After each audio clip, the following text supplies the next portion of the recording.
All right, so we just saw the game. Trinidad and Tobago, Jamaica 1-1. And with that, our World Cup campaign is all but done. We just have one more game. That's against Bermuda. And that is pretty much a fit match at this point.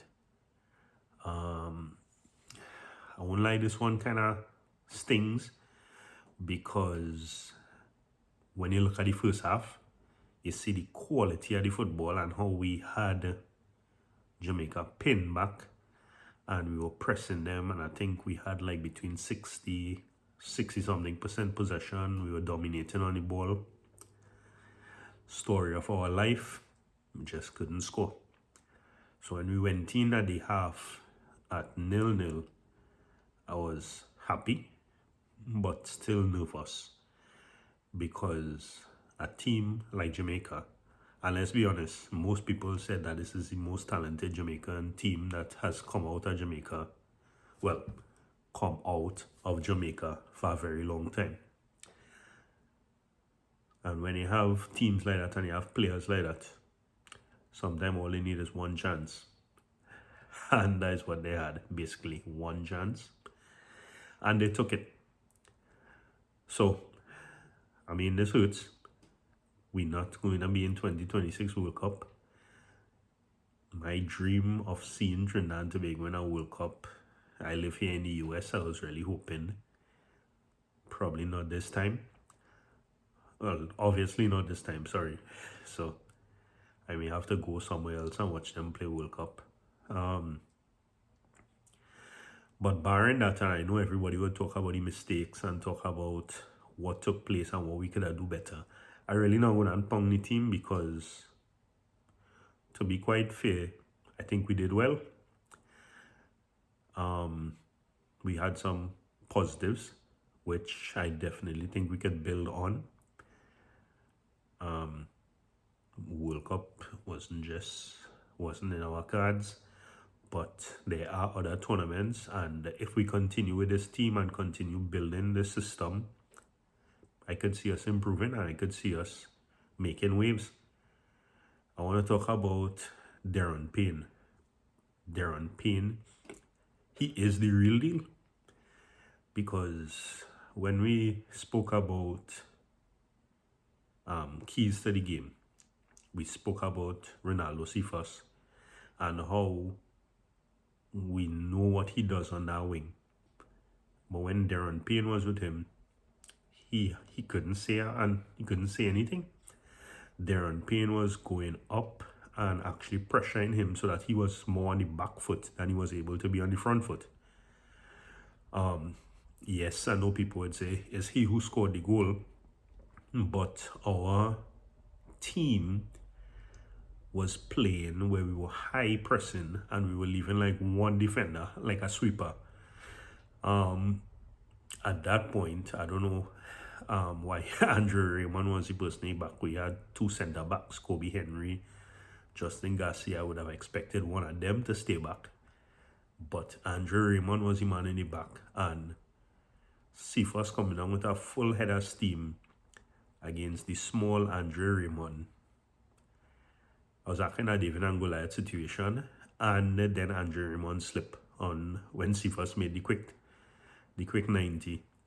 So gave him the right leg and he slotted it home, so got that goal.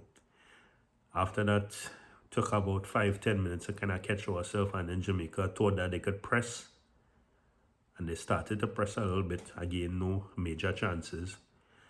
Then we saw Kevin Molino come in, and we saw Royal Mitchell come in, who obviously those were the two who linked up for the goal, right? So the subs came in and made a difference.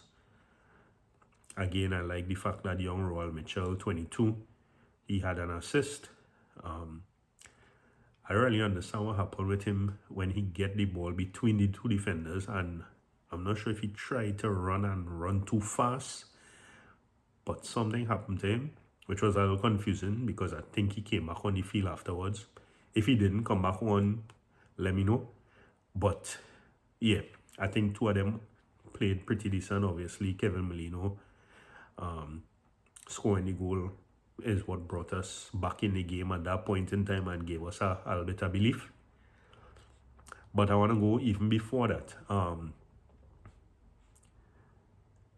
And there's a name I have to mention because I keep mentioning him in a bad light. But Andrew Rampersad looked good. He was controlling the middle. I mean, obviously, we know Daniel Phillips was like the cleanup and the enforcer and pushing around defenders. But Andre, did I say Raymond or Rampersad? Because I mean Rampersad. Yeah, Andre Rampersad was pretty solid in the middle. Jurriën Jackie was all over, as again we expect, and he gives us that level of fluidity where he's able to move in different channels and play with different players and have the combinations. We saw a different Levi Garcia when he went onto the wing. We saw that again. He was cutting in. At one point, I think he put down 3 defenders and then drove the ball in. I think Andre Blake got it or something. I can't remember exactly. But again, he should probably be on the right-hand side. Dante Sealy saw at about when they made the substitution that he was kind of not in the game again. He was getting a little bit frustrated. So I think the right substitution was made at that time. He could have done a little bit better, but again, because Darren Payne was making the overlap and putting in good crosses. Darren Payne had some really good crosses where he had time and he lifted his head and he saw like that one that he put for Terry Spicer in the first half, like about the 33rd minute or something. Spicer could have done a little bit better on the volley, but it went straight to Blake. So yeah, we had some good football and we played possession football. We played football that we knock in and that we looking as though we have a plan. Are we there yet? No. Which is probably why we are not in the World Cup. Giving up points at home to Curacao, giving up points at home to Jamaica. So we had a 45 home. If definitely looking to move forward and make some waves, which means we're probably really looking still for out and out striker who we really hope Roel Mitchell could grow into that role, or well, people like Antoine Hackford who we're looking for. We may be looking for a left back also, because a couple of people say that Andre Raymond is a bit shaky still, although most of the time he looks good. Is 1 or 2 times it kind of shows that we may need somebody else for him. I saw we brought on Noah Powder in that position, so I don't know if we're trying to experiment and keep Noah Powder working in that position until he solidifies that, because he's a bit of a bigger body.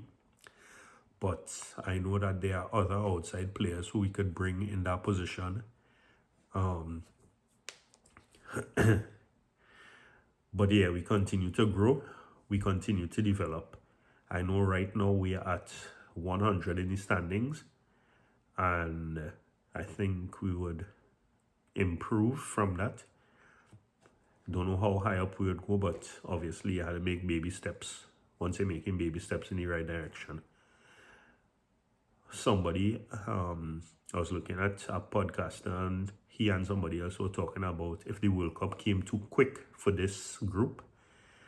And I mean, the World Cup's time is the World Cup time, right? It's just so we as the TTFA and the body didn't put things in place in time. That's why I've been clamoring on this page for about a year and something now to make sure we have that in place even before. Because as someone mentioned, this is probably one of the easier campaigns that we were supposed to get through. Now we just had to make sure we improve so that our level is that when we had to face people like USA, people like Mexico, people like Canada, that we could give them a fight. But we could definitely see that we able to fight with Jamaica now, whole Jamaica. We just need to turn the tide and start winning against Jamaica. We need to start winning against Curacao, because that 4 points we gave them, that definitely hurt us. These 2 points that we dropped here against Jamaica, that hurt us. So I don't want to say all is lost. All is lost for the 2026 campaign, because we'll all be watching it on TV. But we know that there are other tournaments coming up, and I really think that we should stick with this coach. I still have some questions about members of his coaching staff, but we have seen improvement, and I am one who's very skeptical and very critical of the team, and everybody knows that. But we have seen improvement, we have seen structure, we have seen us playing more attractive football, more fluid. I know obviously we miss people like Rio Cardines and Molly Khan today, who could have given us a little bit more in the middle, probably given us some more options. We know that Molly Khan likes to shoot also. But yeah, we're on the right track. Just a little, the saying is too little, too late. But we'll get there. We know that there's another World Cup campaign coming. Unfortunately, some of these guys won't be there again. So I know that we're recruiting, that we're finding players, that we all looking to get the best for 2030. But even before that, we have things in 2027, things in 2028 that we are in a better position for. So I just wanted to give a message to the fan base, the true fan base, because, well, we know from tomorrow we'll see who's the real fan base or not, because we know we had a lot of bandwagonists up until probably half an hour ago, when everybody else would just be talking about what could have been, what should have been, and what they did wrong. But as always, we try to help the team, try to improve the team. So like, share, and subscribe, and let's continue pushing Trinidad and Tobago football.